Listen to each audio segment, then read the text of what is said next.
سعد علی ایک تاجر کا واقعہ بیان کرتے ہیں، بزنس مین تھا اور آج سے 30 سال پرانی کو بات انہوں نے بتائی. تہران کا رہنے والا تھا، بزنس کرپٹ ہو گیا، جیسے بہرحال حالات ہیں، کووڈ ہے، اس طرح انسان زندگی میں بڑے بڑے لوگوں کو نقصان ہوا، بزنس خراب ہو گیا.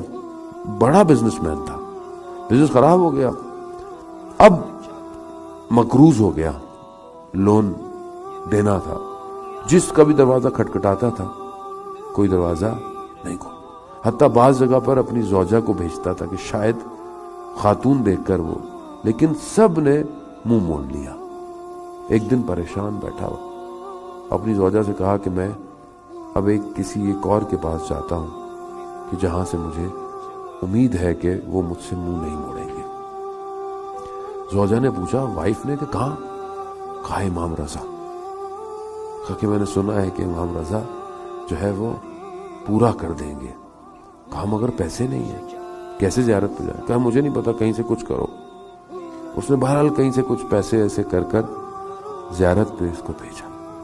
یہ زیارت پہ گیا، اس نے زیارت پڑھی، زیارت کر کے جہاں جوتے رکھتے ہیں کفشداری، وہاں اس نے وہ جو ٹوکن تھا، اس کے پاس کچھ پیسے تھے، اس نے کہا کھانا کھاؤں گا، واپسی کا ٹکٹ لوں گا اور واپس جاؤں گا. امام رضا سے بڑا دل کی باتیں اس نے بڑی کی. جیسے اس نے جیب میں ہاتھ ڈالا تو وہ ٹوکن کے ساتھ ساتھ جو تھوڑے سے پیسے تھے نا، وہ بھی نکال لیے کسی نے. اب تو یہ ٹوٹ گیا، وہی اس کے پاس پیسے تھے. کس طرح اس کی وائف نے زحمت کر کے اس کو دی. وہاں سے سیدھا دوڑتا ہوا زری کے پاس گیا، کچھ کہا نہیں اس نے، اور دل میں کہا کہ امام رضا آپ جانتے ہیں، اگر تو آپ نہ جانتے ہو اس کا مطلب ہے آپ امامت نہیں. امامت کا مطلب ہر چیز پہ تشرف ہے. آپ کے حرم سے میں کہاں جاؤں؟ کس طرح میں آیا تھا آپ کے پاس، جو میں تو آپ کے پاس اپنا پچھلا درد لے کے آیا تھا، آپ نے تو میرا وہ بھی. یہ کہتے ہوئے گریہ کرتے ہوئے باہر نکلا.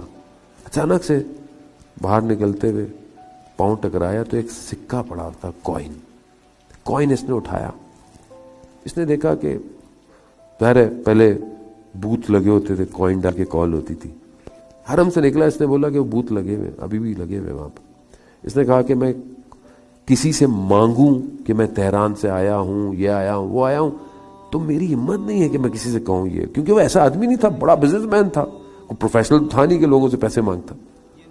اس نے کہا کہ یہ کوئن ہے، میں ایک رینڈملی کال کر لیتا ہوں، اگر منع کر دے گا تو کم از کم میں اس کے سامنے تو نہیں ہوں نا، میری انسلٹ تو نہیں ہوگی. اس نے یہی کیا، اس نے سکہ ڈالا، اس نے کال ملائی، کال مل گئی. ایک بندے نے کال اٹھائی، کہا کہ میں تہران سے آیا ہوں، یوں یہ ہے میرا مسئلہ، میرے پاس مجھے کھانے کے پیسے کر دو اور مجھے میری واپسی کا ٹکٹ کر دو تو امام رضا تمہاری مدد کرے. اس نے بولا کہ تم کھڑے کہاں ہو؟ اس نے کہا مجھے نہیں پتا. کہا پوچھو آس پاس. اس نے بتایا کہ میں فلکہ آب اور میدان خسروی، جو خیابان خسروی ہے، اس کے کونے پہ کھڑا. کہا بس وہیں کھڑے ہو، 15 منٹ میں گاڑی بھیج رہا ہوں. یہ وہاں کھڑا ہے. اس نے دیکھا کہ اس زمانے کی مہنگی گاڑی آئی، اور اس نے بولا کہ آپ وہی جس نے کال کی تھی؟ کہاں گاڑی؟ میں سمجھ گیا کہ یہ وہ شخص نہیں، یہ اس کا ڈرائیور ہے. یہ مجھے لے کر گاڑی میں شہر کے ایک بڑے پوش ایریے میں گیا. دیکھا کہ بہت بڑا گھر ہے.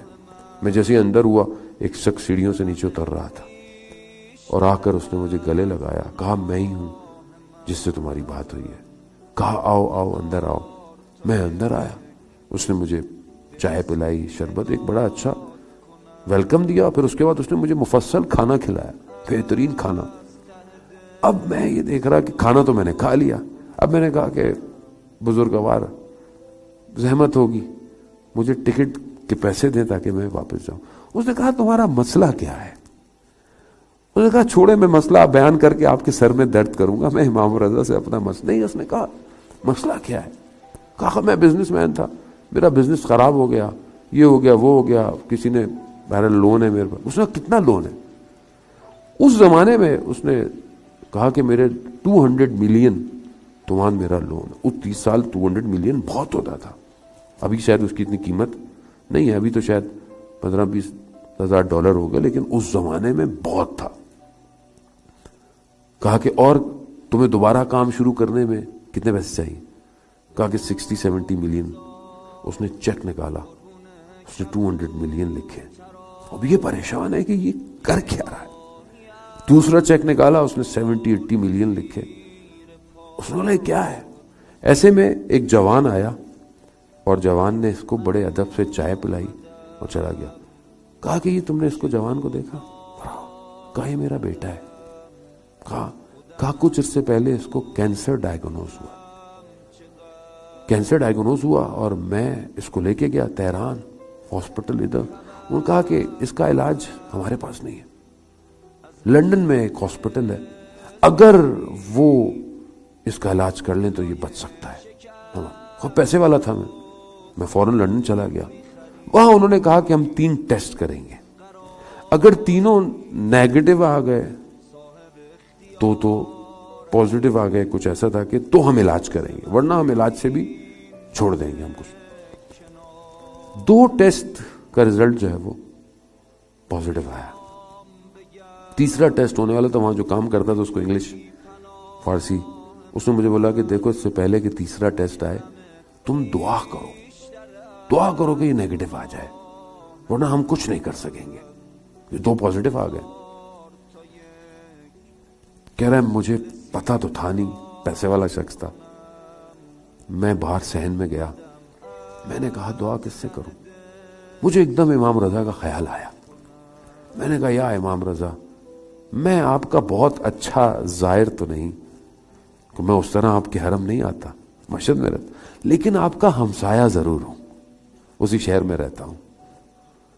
بس مجھ پہ کرم کر دیں میرے بیٹے پر. میں آپ کے ظاہر پر ایسا کام کروں گا نا سنگ تمام, یعنی اینڈ کر دوں گا, میرے آپ بچے کو چاہے وہ صحیح کر دیں.